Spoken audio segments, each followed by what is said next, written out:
जन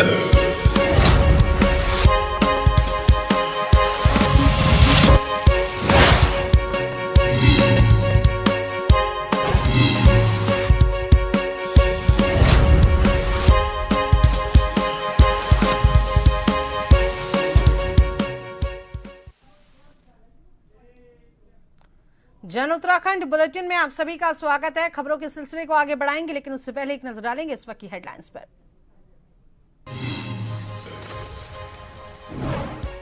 सीएम धामी ने पैर धोकर किया कांवड़ियों का चरण धोकर किया स्वागत। हेलीकॉप्टर से हुई पुष्प वर्षा, भजन संध्या में की शिरकत।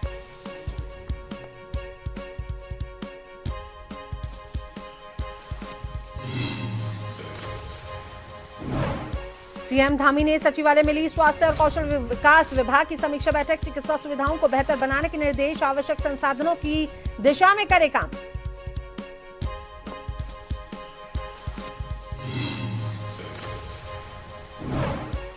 स्वच्छता सर्वेक्षण रिपोर्ट में लालकुआ को पहला स्थान, नगर पंचायत को तीसरी बार स्वच्छता सर्वेक्षण में पुरस्कार। सीएम धामी ने दी बधाई।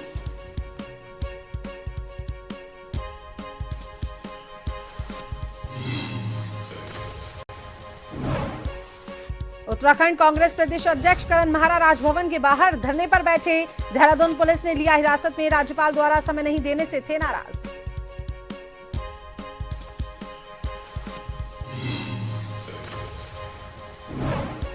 उत्तराखंड में ऑपरेशन कालनेमी जारी, अब तक 1200 से ज्यादा फर्जी बाबाओं को लिया हिरासत में, आपराधिक रिकॉर्ड तलाश कर रही पुलिस।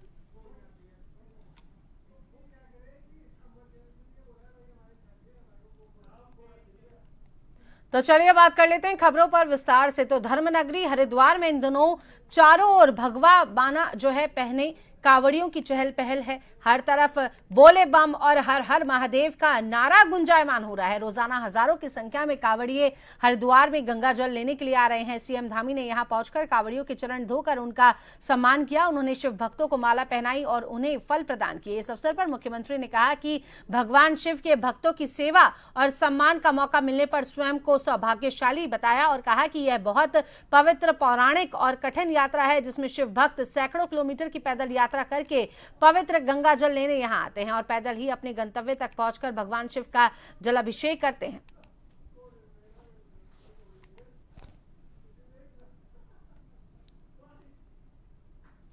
आज के इस अवसर पर मैं अपना भी सौभाग्य मानता हूं कि मुझे आज सभी शिव भक्तों का, सभी शिव भक्त कांवड़ियों का पैर पखार कर उनका आशीर्वाद लेने का अवसर प्राप्त हुआ और आप सभी के बीच में आकर सच में अभी हेमंत ब्रिजवासी और उनके पिताजी श्री हुकुम ब्रिजवासी और उनकी पूरी टीम के द्वारा यहाँ पर शानदार भजन संध्या का आयोजन किया जा रहा है। सच में वो आनंदित करने वाला है, आनंद देने वाला है। और मैं कोई अतिशयोक्ति की बात न कर रहा हूँ, तो आनंद में ही परमानंद की प्राप्ति होती है। ऐसा परमानंद देने का काम यहाँ पर हो रहा है और मुझे भी सच में बहुत आनंद का अनुभव हो रहा है, क्योंकि इस कार्यक्रम के माध्यम से मुझे भगवान की शक्ति और जो आध्यात्मिकता है उसमें हम सबको डुबकी लगाने का शुभ अवसर प्राप्त हुआ। देश के विभिन्न हिस्सों से लाखों कांवड़िए पवित्र कांवड़ यात्रा के लिए हरिद्वार पहुंच चुके हैं। एक विशेष पहल के रूप में उत्तराखंड सरकार ने आज श्रद्धालुओं पर पुष्प वर्षा के लिए एक हेलीकॉप्टर की व्यवस्था की। पुष्प वर्षा हर की पौड़ी पर हुई और जहां कांवड़िए पवित्र गंगा जल लेने आते हैं, यहां यह क्षण जो है तीर्थ यात्रियों के लिए आनंदमय हो गया और वातावरण हर हर महादेव के जयकारों से गूंज उठा। सतीश नामक एक कांवड़िए ने कहा कि हेलीकॉप्टर आया और हम पर 3-4 बार पुष्प वर्षा की, यह बहुत अच्छा लगा, हम सभी बेहद खुश हैं, ऐसा पहली बार हुआ है। एक अन्य कांवड़िए विनय कुमार ने कहा कि यह बहुत अच्छा एहसास था, मैं इस पहल के लिए मोदी सरकार की सराहना करता हूं, जनता वास्तव में बेहद खुश और उत्साहित थी। पुष्प वर्षा ने कांवड़ियों के लिए आध्यात्मिक अनुभव को और भी यादगार बना दिया और इस वर्ष की यात्रा में एक विशेष स्पर्श जोड़ा।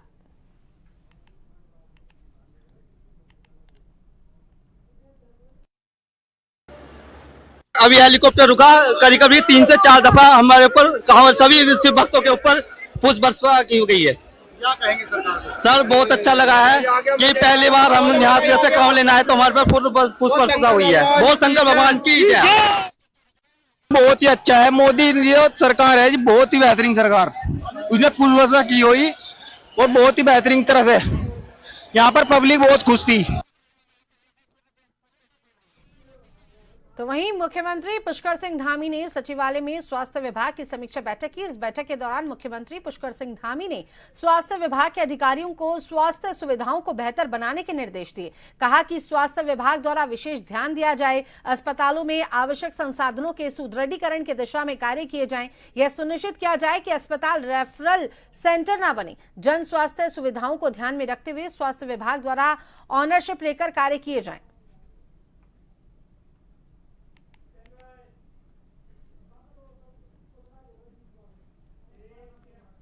तो वहीं मुख्यमंत्री पुष्कर सिंह धामी ने सचिवालय में कौशल विकास और श्रम विभाग की समीक्षा के दौरान अधिकारियों को निर्देश दिए कि राज्य में युवाओं को कौशल विकास और रोजगार से जोड़ने के लिए सभी संबंधित विभागीय सचिव समन्वय बनाकर कार्य करें। उन्होंने मुख्य सचिव को सचिवों के साथ बैठक कर इसके लिए ठोस रणनीति बनाने के निर्देश दिए।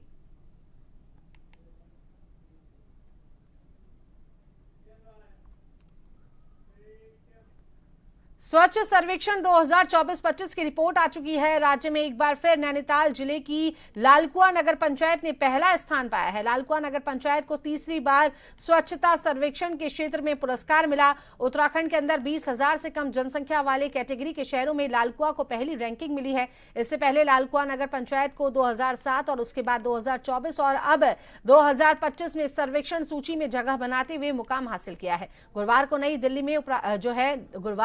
दिल्ली में राष्ट्रपति द्रौपदी मुर्मू की मौजूदगी में 75 शहरों को 74 अवार्ड 4 कैटेगरी में बांटे गए। विज्ञान भवन में स्वच्छ सर्वेक्षण पुरस्कार समारोह 2024-25 के दौरान नैनीताल जिले के लालकुआ शहर को उत्तराखंड के होनहार स्वच्छ शहर से सम्मानित किया गया।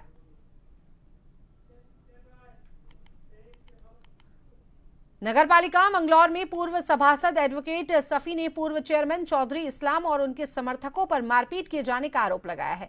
पूर्व सभासद ने आरोप लगाते हुए कहा कि वहां नगरपालिका में जेई से किसी काम से सिलसिले में मिलने आए हुए थे और इसी दौरान पूर्व चेयरमैन ने आपने समर्थकों के साथ मिलकर उसके साथ गाली गलौज की, मारपीट की और जेब में रखे 50,000 रुपए भी छीन लिए। वहीं पूर्व चेयरमैन चौधरी इस्लाम ने बताया कि सभासद द्वारा लगाए गए सभी आरोप झूठे हैं। सभासद उन पर झूठे आरोप लगा रहे हैं। फिलहाल दोनों पक्षों ने मंगलौर चौकी में तहरीर दी है। पुलिस मामले की जांच पड़ताल करने में लगी है।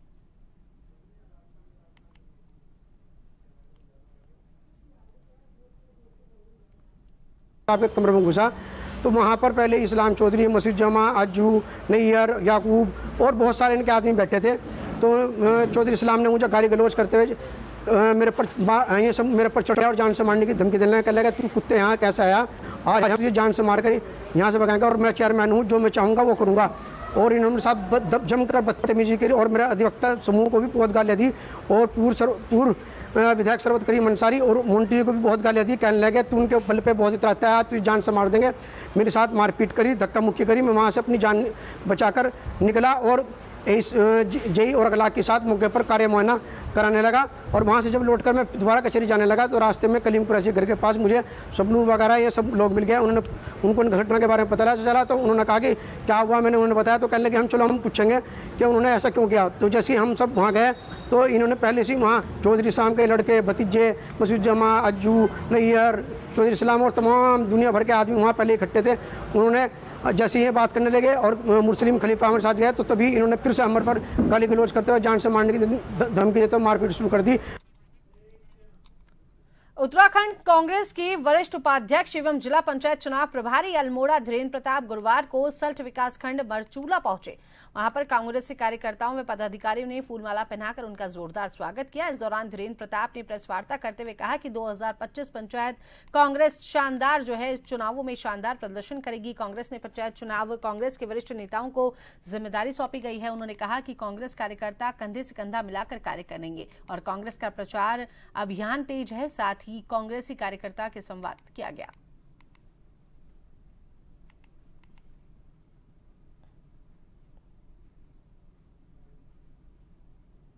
और कांग्रेस इसमें शानदार प्रदर्शन करेगी।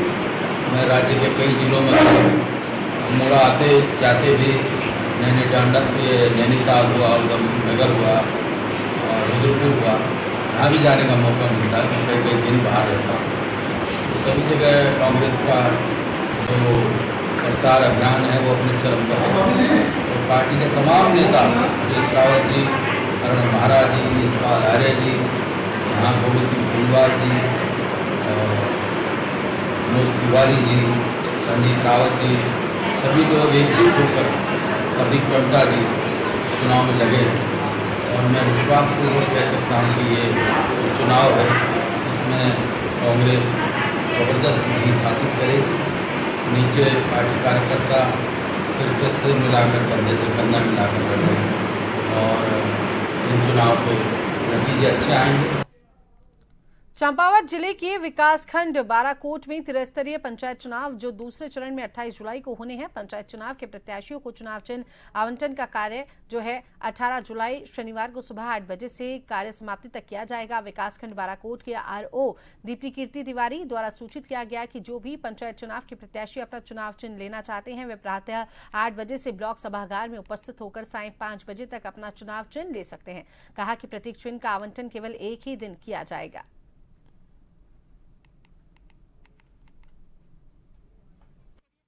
आप सबको ये सूचित किया जाता है कि बाराकोट में जो त्रिस्तरीय पंचायत चुनाव चल रहे हैं उसमें सदस्य ग्राम पंचायत, ग्राम प्रधान और क्षेत्र पंचायत सदस्यों के लिए जो प्रतीक आवंटन का कार्य है वो दिनांक 18 जुलाई 2025 को सुबह 8 बजे से शुरू कर दिया जाएगा और यह कार्य समाप्ति तक अनवरत चलता रहेगा। आपको बता दें कि मनरेगा में घपलेबाजी पर हरिद्वार प्रशासन ने सख्त एक्शन लिया है। गड़बड़ झाले की शिकायतों के बाद 2 ग्राम विकास अधिकारियों को तत्काल सस्पेंड कर दिया गया है। वहीं बहादुराबाद ब्लॉक की ग्राम पंचायत गढ़ और आनेकी में मनरेगा के कामों में गड़बड़ी पाई गई थी। जांच में दोषी पाए जाने पर ग्राम विकास अधिकारी रविंद्र सैनी और प्रमोद सैनी पर गाज गिरी। जिला विकास अधिकारी ने आपको बता दें कि दोनों को फौरन निलंबित कर दिया। वहीं मुख्य विकास अधिकारी ने जानकारी देते हुए बताया कि मृतक व्यक्ति के मास्टर रोल निकाले गए थे और वहीं जिसमें जांच बैठाई गई। जांच पूरी होने के बाद दोषियों पर तत्काल कार्यवाही करते हुए इन्हें निलंबित कर दिया गया। वहीं प्रशासन भ्रष्टाचार के प्रति जीरो टॉलरेंस की नीति पर कायम है और सभी अधिकारियों को नियमों पर जो है कड़ाई से पालन करने के निर्देश दिए गए हैं।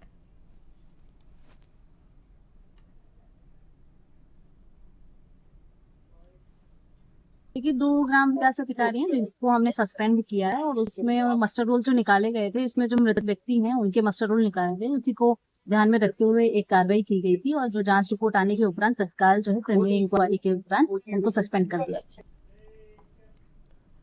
तो वहीं कावड़ मेला 2025 के बढ़ते जो है भीड़ के दबाव को देखते हुए सुरक्षा व्यवस्थाओं को लेकर जीआरपी सघन चेकिंग अभियान लगातार चला रखा है और सुरक्षा व्यवस्थाओं का पुख्ता इंतजाम किया जा रहा है। साथ ही कावड़ मेले में भीड़ को देखते हुए आज स्पेशल ट्रेनें चलाई गई हैं। आपको बता दें कि एसपी जीआरपी तृप्ति भट्ट ने जानकारी देते हुए बताया कि कावड़ मेले में आने वाले कावड़ यात्रियों की संख्या प्रतिदिन बढ़ रही है, जिसको देखते हुए क्षेत्र से जुड़े तमाम रेलवे स्टेशनों पर सुरक्षा व्यवस्थाएं बढ़ा दी गई हैं। 24 घंटे रेलवे स्टेशन, थाना जीआरपी व आरपीएफ द्वारा निगरानी रखी जा रही है। उन्होंने जानकारी देते हुए ये भी बताया कि कावड़ मेले के दृष्टिगत 8 स्पेशल ट्रेनों का संचालन किया गया है।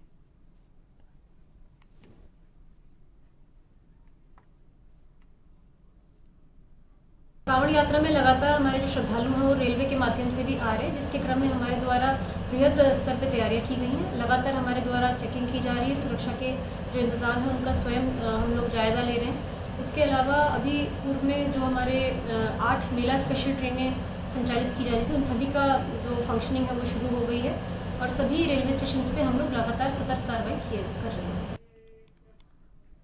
तो वहीं चंपावत जिले के बाराकोट ब्लॉक बरदाखान के युवाओं के द्वारा बेहद सराहनीय कार्य किया गया। बरदाखान में सड़क किनारे घास चर रही एक पालतू गाय अचानक फिसलकर लगभग 300 फीट गहरी खाई में जा गिरी। गाय को खाई में गिरता देख बरदाखान के युवा मदद के लिए आगे आए। भास्कर जोशी के नेतृत्व में 15 से 20 युवा गहरी खाई में उतरे। भास्कर जोशी ने जानकारी देते हुए बताया कि खाई में गिरी गाय का रेस्क्यू करने के लिए सभी युवाओं ने कड़ी मशक्कत के बाद गाय को किसी तरीके से रस्सी के सहारे 2 डंडों में बांधा और किसी तरह से घंटों की कड़ी मशक्कत के बाद में, मेहनत के बाद में जान जोखिम में डालकर गाय को अपने कंधों पर लादकर गहरी खाई से बाहर निकाला गया। कार्य की हर ओर प्रशंसा हो रही है।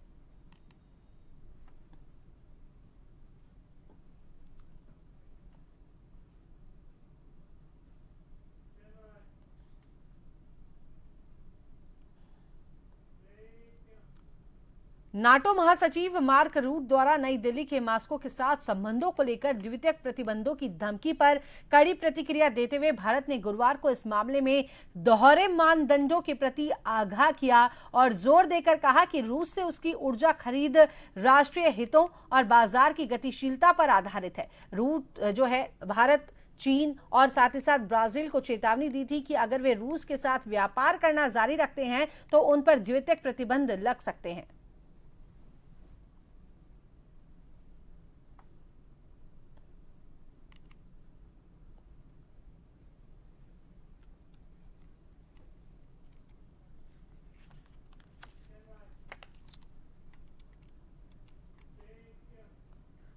तो वहीं मानसून सीजन में सुरक्षा कारणों से केदारनाथ में हेलीकॉप्टर सेवाओं पर रोक लगी हुई है, लेकिन इसी बीच बद्री केदार मंदिर समिति के अध्यक्ष हेमंत द्विवेदी हेलीकॉप्टर से केदारनाथ पहुंच गए।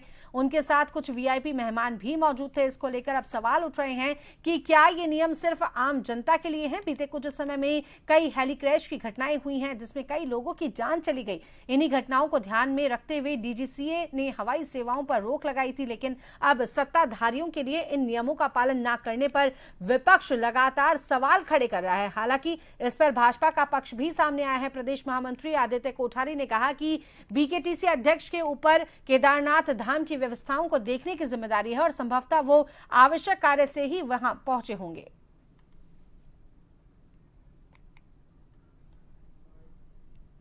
श्री बद्रीनाथ केदारनाथ मंदिर समिति के अध्यक्ष वहाँ की संपूर्ण व्यवस्थाओं को, श्री बद्रीनाथ धाम की, श्री केदारनाथ धाम की व्यवस्थाओं को देखने की जिम्मेदारी उनके ऊपर है।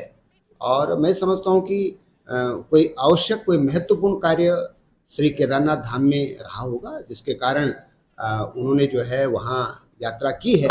अभी इस विषय में विस्तृत जानकारी मुझे नहीं है कि किन परिस्थितियों में अध्यक्ष जी ने हेलीकॉप्टर से वहाँ यात्रा की है, लेकिन मेरा ये विश्वास है कि कहीं पर भी कोई नियमों के उल्लंघन का कोई विषय उनके मन में नहीं है और किसी भी साधन के दुरुपयोग का विषय भी उनके मन में नहीं है, क्योंकि जो हमारे अध्यक्ष हैं श्री हेमंत द्विवेदी जी, वो पूरे समर्पण के साथ में, पूरी निष्ठा के साथ में, और उन्होंने भगवान बद्रीनाथ केदारनाथ जी की सेवा का जो व्रत ठाना है, मुझे लगता है कि उनके समर्पण और उनकी निष्ठा के सामने इस प्रकार का प्रश्न चिन्ह उठाना मुझे लगता है उचित। राज्यपाल से समय न मिलने पर कांग्रेस प्रदेश अध्यक्ष करण महारा का राजभवन देहरादून के बाहर विरोध देखने को मिला। इस दौरान पुलिस ने उन्हें गिरफ्तार कर लिया। उत्तराखंड में पंचायत चुनावों में अनियमितताओं और राज्य निर्वाचन आयुक्त के बर्खास्तगी की मांग को लेकर उत्तराखंड कांग्रेस ने राज्यपाल से मिलने का समय मांगा था। समय न मिलने पर प्रदेश के कांग्रेस अध्यक्ष करण महारा ने राजभवन के बाहर शांतिपूर्ण विरोध दर्ज कराया, लेकिन विरोध के दौरान पुलिस ने बलपूर्वक उन्हें गिरफ्तार कर पुलिस लाइन ले जाया गया। कांग्रेस ने इस कार्रवाई को लोकतांत्रिक अधिकारों का हनन बताया है और प्रदेश सरकार पर सत्ता का दुरुपयोग करने का आरोप लगाया है।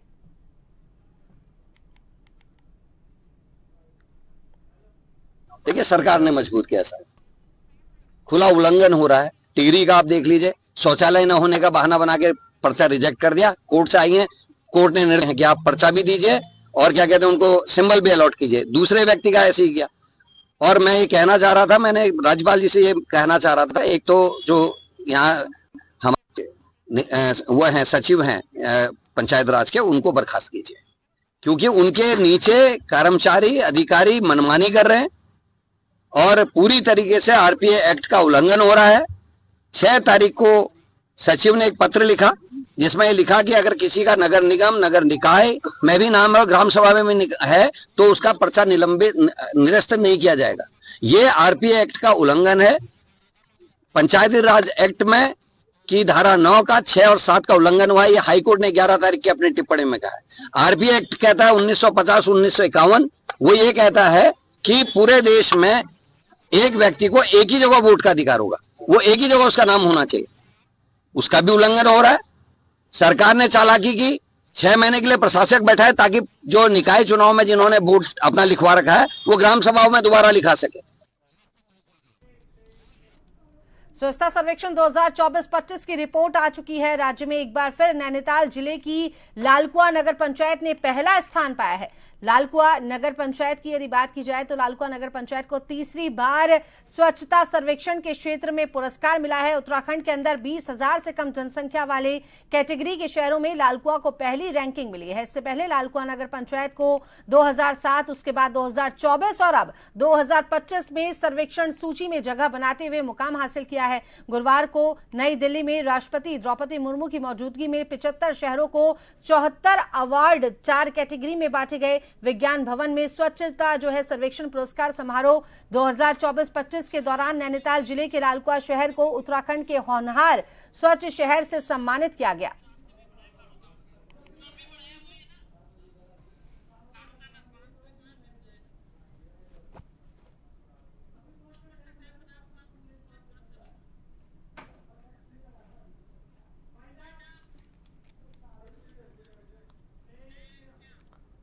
तो फिलहाल आज के इस खास बुलेटिन में फिलहाल के लिए इतना ही। जल्द होगी मुलाकात नई खबरों नई।